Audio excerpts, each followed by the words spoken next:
On today's Tech Time Tuesday, we're going to be talking about the differences between sway bars and shocks and actually demonstrating what each one does and does not do. Tech Time Tuesday! We got a 2019 Sprinter 3500 Class C, so this is a Tiffin Wayfarer, and the chassis is pretty much all stock other than the sumo springs that came on it from the factory. So it's got the black sumos in the back and in the front. Being a 2019 Sprinter, this does have the larger rear anti-sway bar, so it's 1 3/8 inch diameter. So keep that in mind that this coach actually has more sway control than the older ones do. But in this video, we're going to be going step by step and demonstrating what shock absorbers do, as well as front struts, and what a sway bar does. Because there's a lot of misconceptions about body roll, sway, when do I need shocks, when do I need a sway bar? And we're actually going to demonstrate what each one does on its own, and then what they all do together as a system. So first, let's have Jordan rock this coach in totally stock form, minus the sumos that are already on it.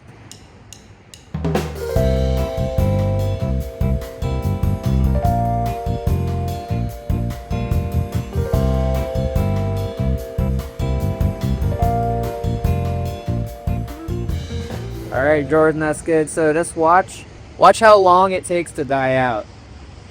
Still rocking, still rocking, still rocking.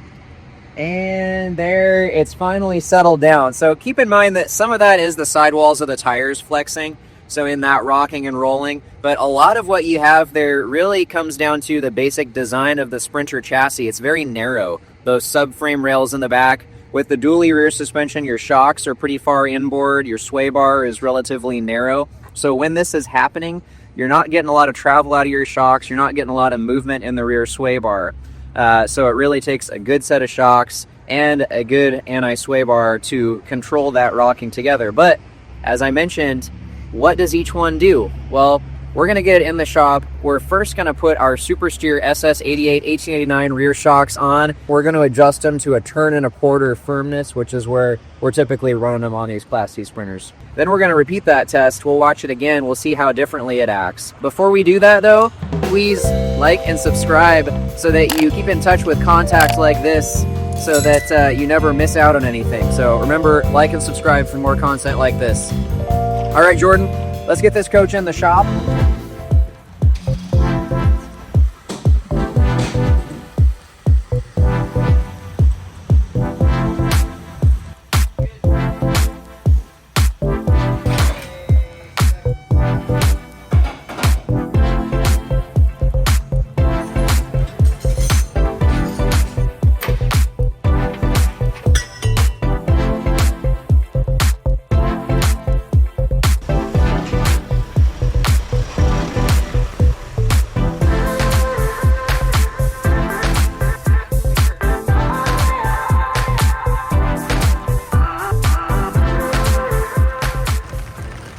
All right, now we're still totally stock with one exception. We've put our SS88 1889 rear shocks. We've installed them at about a 1.5 turn, 1 1/4, 1.5 turn, about a half turn backed off from full adjustment. This is as strong as we would recommend anyone run these shocks to still give you good ride quality. Now we're going to repeat the same test. Jordan's going to go ahead and rock it again, and we're going to compare just how differently it acts now. So go for it, Jordan.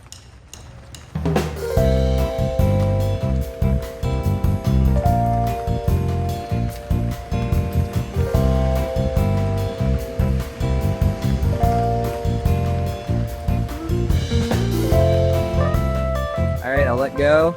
Watch how quickly it settles down now in comparison. So how did it feel now? Did it feel a little harder to rock? Yes. Compared? Yeah. Yes. You can notice more resistance now. More resistance and faster rebound on it, bringing it back down. It wants to bounce back forth to the other side. A lot faster and stronger. Yeah. Yeah, so just those shocks alone, I mean, we tell people if you're going to do just one thing on these Sprinters, the rear shocks are really a great place to start because they really do help to slow down that rocking. So again, that's what shocks do. We were talking to some Koni engineers, and they use the phrase timing device. So what does that mean? Basically, it's not controlling how far it rocks, it's controlling how fast, or in this case, how slow it rocks. and just slowing down that rocking, making it not continue with so many back and forth cycles after the fact. So that's shocks alone. Now we're going to go ahead and undo Jordan's work. We're going to put the factory shocks back on, but we're going to put our SS110 1.5-inch tempered rear sway bar and just compare how it acts with the sway bar upgrade alone. And then finally, we'll do both of those upgrades together. All right, I'll get back after it. Thanks, Jordan. Maybe at some point you could talk about the rain. Is it raining?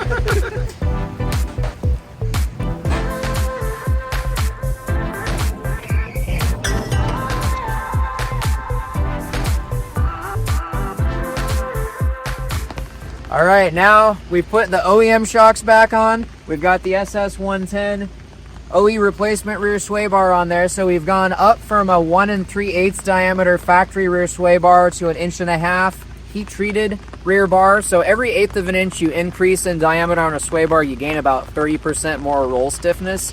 So we've added roll stiffness, but now we've taken away our stronger damping that we had with our SS88 1889 rear shocks. We're back to factory shocks. So now let's go ahead, Jordan, do the same rock test with it again, and we'll see how it looks.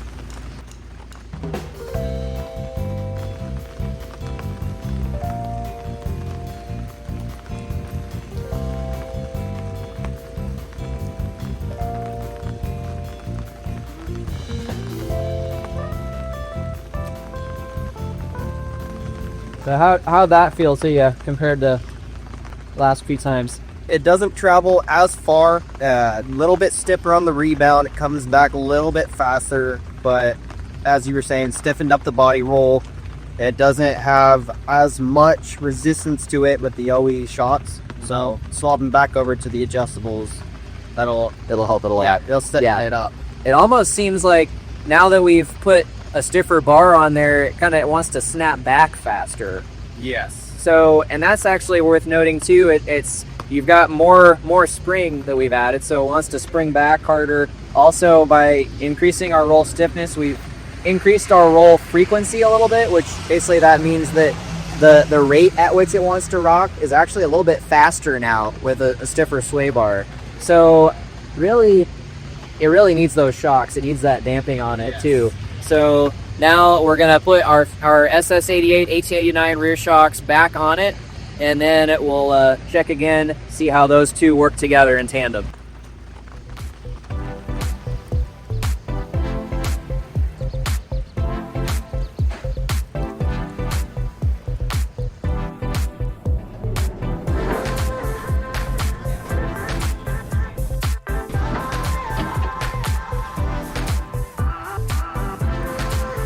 All right, now Jordan's got the SS88 1889 shocks back on there, and these are still installed at half a turn backed off from max. So close to turn a quarter, turn and a half, right in that range from minimum. And our SS110 1.5-inch heat treated sway bar still installed. So now that both of those are on there working together, let's give it another test, see how it looks.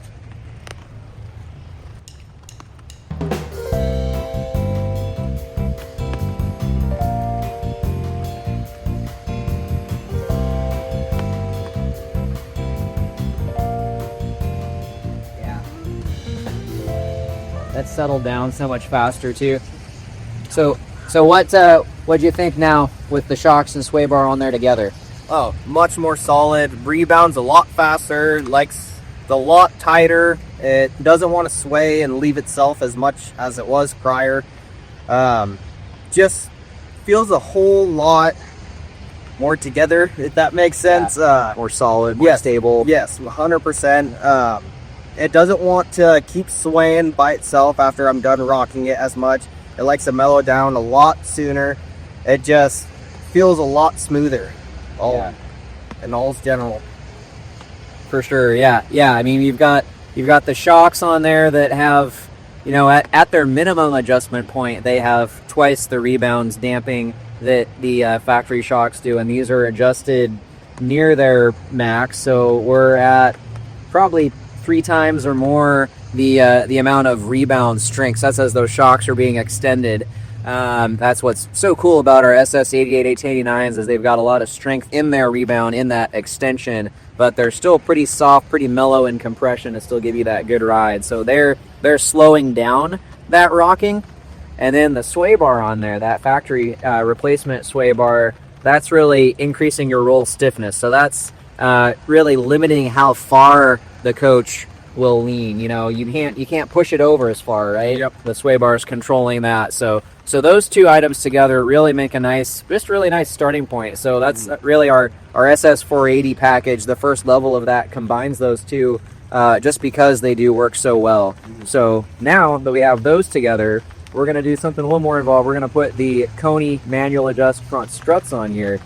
So that's going to increase our damping up front. We'll get that done. We'll get the coach aligned, and we'll repeat this test again to see what difference it makes having that additional control up front. Absolutely. All right.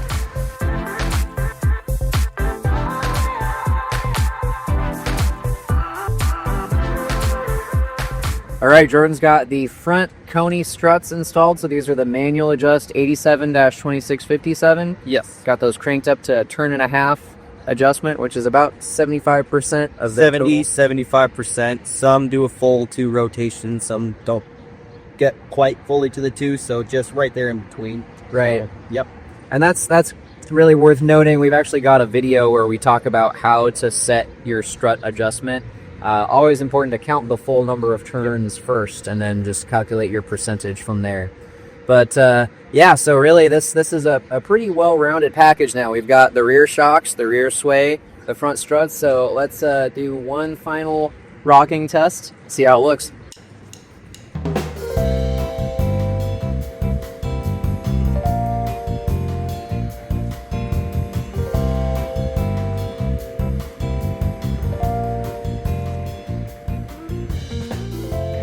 And that's pretty much it there. Just some tire flex left. What you think? Felt a lot sturdier, was a lot more solid. It bounced a little quicker than before. The bounces were a lot shorter, but with the front struts, the rear shocks, that rear sway bar, it really only wants to bounce very short distance, and once it goes straight back to center and does it pretty quickly. So feel like pulling out of some pretty gnarly driveways, it'll bounce maybe 1.5 times, but come back to center pretty quickly. Yeah, it should be a way more control, and that's really what we're replicating. Yeah, is like coming out of a driveway at an angle where it kicks you over, and these things when they're stock, it almost kind of makes you seasick. Just that back and forth rocking. Jordan's driven a lot of these sprinters and done a lot of work on them, and pretty common issue on them. Yes. So yeah, like you said. It's much stiffer now with the SS110 rear sway bar. The frequency is a little higher now of it rocking back and forth, but you're not rocking anywhere near as far. Yep. Our sway bar has increased increased our roll stiffness and decreased how far the coach leans. And then between our rear shocks and the Koni front struts, it's a lot harder to get it to rock. Yes. Yeah, I was wrenching on that handle pretty good, and yeah, I almost thought I was gonna break it. Yeah, sweet. Well, we'll do a little breakdown. We'll show all the numbers of how this compares each of those different steps from bone stock up to the complete package that we've got on there now. And if you've got a Sprinter 3500 rear-wheel drive coach, Class C, or a van, let us know. We can help you out with our SS480 package. It'll really control that annoying rocking and rolling, and it doesn't just help coming down on driveways, but also does help out on the road quite a bit too. You know, high winds, changing lanes, those situations, much improved there as well. So we hope this content was helpful for you. Again, please like and subscribe, and until next time, we want to wish you safer and happier driving. Tech time.